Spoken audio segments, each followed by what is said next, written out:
একজন ব্যক্তিকে master mind হিসেবে তিনি পরিচয় করে দিয়েছেন, যিনি এই পুরো জুলাই বিপ্লবটাকে বিভাজনের দিকে নিয়ে গেছে। আমি আজকে বলতে বাধ্য হচ্ছি।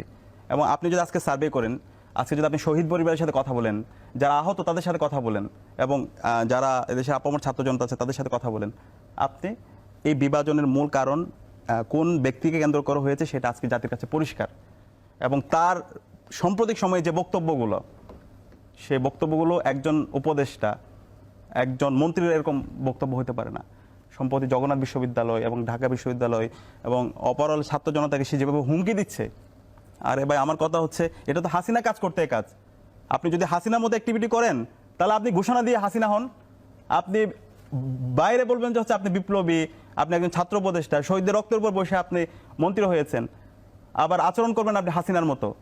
আপনি যদি বলেন হাসিনা, তাহলে আমরা হাসিনার মতো আপনাকে ডিল করবো। হাসিনা যেভাবে আমরা লাত্তি দিয়ে হচ্ছে এদেশ থেকে ভারতে পাঠিয়ে দিচ্ছি, তাহলে আমরা তার সাথে আপনার সাথে এভাবে ডিল করব। আপনি বাইরে খুবই সুশীল সাজবেন আর ভেতরে হাসিনার মতো আচরণ করবেন, সেটা হবে না। তো এখনো সময় আছে।